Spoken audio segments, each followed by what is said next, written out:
अब दूसरा पहलू आता है कि गायें जब आप लेके आते हैं, आप ब्याई हुई गाय खरीद के लाए, 10, 15, 20 दिन की ब्याई हुई गाय लेके आए, एक आध 2-3 महीना आपने फीड भी अच्छा दिया, सब कुछ अच्छा किया, उसने दूध भी अच्छा दिया और आपका सारा रोटेशन बहुत बढ़िया चल रहा है। अब समस्या आ गई कि साहब हमारी गाय तो हीट पे ही नहीं आ रही, या हीट पे आ रही तो कंसीव नहीं कर रही, रिप्रोडक्शन की जिसको दिक्कत कहते हैं। अब ये एक बहुत बड़ी समस्या है किसी भी डेयरी में, ये बहुत सबसे बड़ी समस्या है। तो उसके लिए हमने क्या करना है कि उस गाय के साथ आपको पूरा उसका ऑब्जर्वेशन करना है कि ये गाय साइलेंट हीट पे तो नहीं रहती, केवल डिस्चार्ज तो नहीं करती।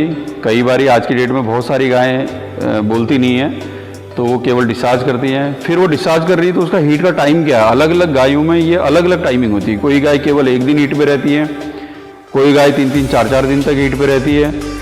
तो उसको किस समय पे हमने एआई करानी है, उसके बारे में आप किसी अच्छे पशुपालक से उसको सलाह ले लें। अपने आसपास में जो भी आप टेलीफोनिक सलाह ले सकते हैं। और इस बारे में मैं आपको एक छोटा सा, अभी मैंने 2-3 दिन पहले एक वीडियो अपलोड किया था, तो मुझे कल ही एक हमारे मित्र का फ़ोन आया है, तो उन्होंने वो वीडियो देखा, इसीलिए थोड़ा सा मेरा भी हौसला बढ़ा है कि मैं अब इन चीज़ों को, जो छोटे छोटे चीज़ें हैं, इन्हें मैं लोगों को बताऊं। और कहीं ना कहीं ये लग रहा है कि शायद लोगों को इसमें अच्छा लग रहा है, उन्हें कुछ सीखने को मिल रहा है। तो उनका मुझे ये कहना था कि उन्होंने डेयरी का स्टार्टअप तो कर लिया, सारी चीज़ें सीखी, सब कुछ किया, सब ठीक ठाक चल रहा था, लेकिन जब वो लॉस में जाने लगे, अब उन्हें एक अच्छे डेयरी फार्मर की सलाह की ज़रूरत है।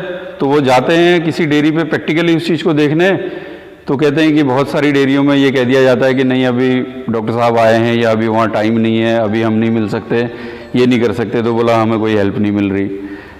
किसी को फ़ोन पे पूछते हैं तो उनसे भी कोई बहुत ज़्यादा इस तरह से एक सेटिस्फैक्ट्री जो रिप्लाई होता है वो इस तरह का नहीं मिल पा रहा। तो जब उनका फ़ोन आया, आधा घंटा 1 घंटा करीब हमारी बातचीत हुई, तो मैंने अपनी तरफ से, हमारी हमेशा कोशिश रहती है, चाहे कोई टेलीफोनिकली अगर बात करना चाहे या सीधे हमारे घर पे आकर के कई लोग बात करते हैं, पूछते हैं, जितना मुझे पता है। मैं ये नहीं कह रहा कि मैं बहुत बड़ा एक्सपर्ट हूँ या हमने बहुत ज़्यादा इसमें किया, लेकिन जो भी छोटी छोटी चीज़ें, हमारा ये है कि आप बड़ी चीज़ें या कोई बड़ी समस्या के ऊपर हमेशा एक्सपर्ट से पूछिए। आप डॉक्टर को उससे बात कीजिए, किसी भी बीमारी के विषय में आपको होता है, सबसे पहले अपने डॉक्टर को कॉल कीजिए। आपको कोई और इस तरह की दिक्कत, कोई बड़ी समस्या आती है, आप उनको कीजिए जो उसके प्रोफेशनल हैं। लेकिन हमारा क्या है कि एक छोटी छोटी बातें, उनके चक्कर में आप छोटी चीज़ें ना मिस कर जाएं। कि भाई हीट का अगर ऑब्जर्वेशन करना है तो आपको ही देखना पड़ेगा। कोई डॉक्टर आपके यहाँ पर आकर के आपकी गाय की पूंछ उठा के नहीं देखेगा कि आपको गाय हीट में है कि नहीं है, जब तक आप उसे बुलाएंगे नहीं। आपने उनको बुलाया, डॉक्टर ने एक उसमें लगा करके एआई गन में लोड करके आपकी गाय की एआई कर देनी है। वो ये वेट नहीं करेगा कोई कि यार ये हीट में है कि नहीं है, उसने आने का, अपनी विजिट का पैसा लेना है, और उसका भी प्रोफेशन है, वो भी बनता है। और उसमें भी फार्मर कई बार क्या करते हैं कि अगर गाय हीट में नहीं है, अगर कोई डॉक्टर इस तरह से बात करते हैं, या कोई पैरावेट के यहाँ आता है, या एआई टेक्नीशियन आपके यहाँ पर आता है, तो अगर वो खाली चेक करके अगर वो बताते हैं कि अभी हीट में नहीं है, कल लेके जाएंगे, तो आप उन्हें पे कीजिए, आप उनके विजिट का पैसा दीजिए, क्योंकि उसका भी पेट्रोल लगता है, वो उसका प्रोफेशन है। और जब आप अपने काम को प्रोफेशनली अगर आप कर रहे हैं, तो आपको उसके प्रोफेशन को भी समझना होगा। तो ये चीज़ अमल में लाइए। पहले आप अपनी गाय को चेक कराइए कि वो सही हीट में है कि नहीं है, तभी उसको एआई कराइए। अदरवाइज आप उसके अंदर तो इन्फेक्शन पहले से है, आप बाहर से एआई करा के और उसके अंदर इन्फेक्शन ट्रांसफ़र कर रहे हैं। तो इन चीज़ों से बचिए और उसको सही तरीके से उसको एआई कराइए। अब एआई हो गई, आपकी गाय कंसीव कर गई, वो दूध भी दे रही है। 2.5 से 3 महीने में अपनी गाय का प्रेगनेंसी टेस्ट जरूर कराएं। उसकी पीडी जो होता है, प्रेगनेंसी डिटेक्शन, वो टेस्ट जरूर कराएं, उसकी जांच कराएं। वो गाभिन है तो उसके हिसाब से उसका फीड मेंटेन करें आगे। अगर वो गाभिन नहीं है तो उसके हिसाब से देखें कि ये फिर हीट में क्यों नहीं आई, या फिर क्या कारण हो सकता है कि ये कंसीव नहीं हुई, तो उसका ट्रीटमेंट कराएं। तो कई बार क्या होता है कि वो कंसीव हो गई और उसके बाद भी हमने उसको वही फीड दिए जा रहे हैं, हम उसको दूध ही निकाले जा रहे हैं। तो क्योंकि जब उसके अंदर 3 से 4 महीने का बच्चा जब पेट में हो जाता है, तो उस बच्चे के लिए भी न्यूट्रिशन की आवश्यकता होती है, और उससे बहुत ज़्यादा फिर अगर आप दूध ही निचोड़ते रह जाएंगे तो बच्चे को पोषण नहीं मिलेगा।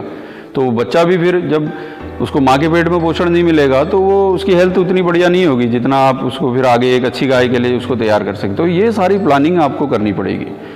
पर फीड के ऊपर बहुत ज़्यादा प्रयोग होते रहे हैं, होते जा रहे हैं और ये चलते रहेंगे आगे, क्योंकि बाजारवाद बहुत हावी है। आप किसी भी कंपनी के एक्सपर्ट से पूछेंगे, कंपनी के रिप्रेजेंटेटिव से पूछेंगे या किसी डॉक्टर से पूछेंगे तो आप एक डायरी दे दीजिए, आपके 2-3-4 पेज भर जाएंगे।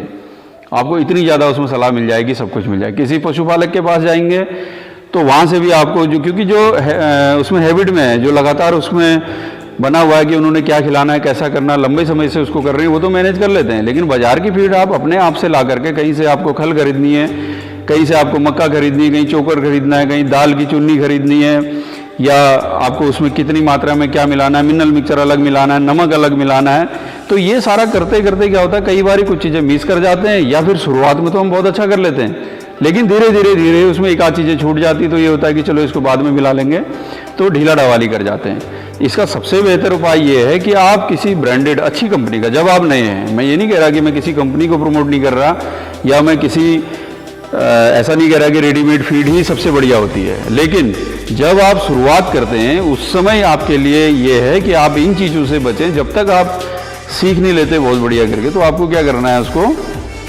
आप किसी भी अच्छी कंपनी का फीड उसको लेकर के, उसको जो उसकी रिकमेंडेड जो क्वांटिटी होती है उसको मिलाइए। उसके साथ में आपको क्या करना है, मिनरल मिक्सचर क्या होता है, मिनरल असल में क्या है, उसका जनरली बोल देते हैं कि मिनरल मिक्सचर, गाँव में अक्सर देखा गया है कि वो डॉक्टर साहब आते हैं और वो रिकमेंड कर जाते हैं कि आपको प्रिस्क्रिप्शन में लिख दिया कि आप ये मिनरल मिक्सचर खिलाइए इसे। पशुपालक गए, उसने 1-2 किलो का 1 किलो का या 2 किलो का पैकेट जो भी लिया वो खिलाया, और कुछ दिनों के बाद बोलते हैं कि साहब हमने तो मिनरल मिक्सचर भी खिलाया, फिर भी गाय हिट में नहीं आई, या आगे इसके दूध में कोई असर नहीं आ रहा, इसकी हेल्थ ठीक नहीं हो रही है। तो मिनरल मिक्सचर उसके रोज़ की डाइट में शामिल कीजिए, जो उसकी रिकमेंडेड क्वांटिटी है, जो भी उसको सुझाई हुई मात्रा है, वो 50 ग्राम है, 40 ग्राम है, 30 ग्राम है, जो भी उस कंपनी के अकॉर्डिंग, जो भी अच्छी कंपनी का चिलेटेड, उसको मिनरल मिक्सचर खिलाइए। बाकी कैल्शियम या दुनिया भर के और जो सप्लीमेंट आ रहे हैं, इनकी बहुत ज़्यादा आवश्यकता नहीं है। अगर आप हरा चारा दे रहे हैं तो किसी भी सप्लीमेंट की बहुत ज़्यादा आवश्यकता नहीं होती है। अब इन चक्करों में मत पड़िए, आप उसको थोड़ा सा 1-8 लीटर दूध भले ही कम आएगा, लेकिन आप सीखेंगे उसके साथ में, तो आपको धीरे धीरे ये सारी चीज़ें खुद से मालूम होने लगेगी। अपने टीचर खुद बनिए। हर समय अगर आप यही करते रह जाएंगे कि आपने मुझसे पूछा तो मैंने आपको एक अलग फीड रिकमेंड कर दी, किसी दूसरे से पूछा उसने अलग फीड रिकमेंड कर दी, कुछ मित्र आपको बताएंगे कि ना जी आप इसके चक्कर में कहाँ पड़े हैं, आप तो खल अलग खरीदो, बिनोला अलग खरीदो, इसमें बाजरा अलग मिलाओ और बाकी मक्का अलग मिलाओ। तो ये सारी चीज़ें शुरुआती दौर में इन चक्करों में मत फंसिए। अच्छी कंपनी का, ब्रांडेड कंपनी का फीड खिलाइए और जो रिकमेंडेड उसकी क्वांटिटी है वही खिलाइए। तो आज का वीडियो काफ़ी लंबा खिंच गया, और जो अभी तक वीडियो में बने हुए हैं आप लोगों का बहुत बहुत धन्यवाद, आभार। आप जैसे लोगों के कारण ही मुझे भी थोड़ा सा और आप लोगों ने एक नई जिम्मेदारी दे दी है, और अब तो कई फ़ोन कॉल से या उससे भी आ रहा है कि आप इसे कंटिन्यू कीजिए, तो मेरी भी कोशिश ये रहेगी। अब अगर आपको अच्छा लगता है तो आप चैनल सब्सक्राइब कर सकते हैं, और नहीं लगता तो आज भी मैं आपसे ये नहीं कहूँगा, कोई बात नहीं, कम लोग देखें, कम लोग उसको अमल करें, कुछ लोगों को फ़ायदा हो, वो ज़्यादा अच्छा है। एक हमारे व्यूअरशिप बढ़ जाए या हमारे बहुत सारे लोग देख रहे हैं, हमें चैनल का प्रमोट करना या इस तरह का कुछ नहीं। हमारा उद्देश्य है 1, 2, 4 छोटी छोटी क्वांटिटी से अगर लोग इसको देखें, वो उसको अमल करें, उनको फ़ायदा हो। सबसे मकसद यही है कि लोगों का फ़ायदा होना चाहिए। तो इसी के साथ मैं आपसे विदा लेता हूँ।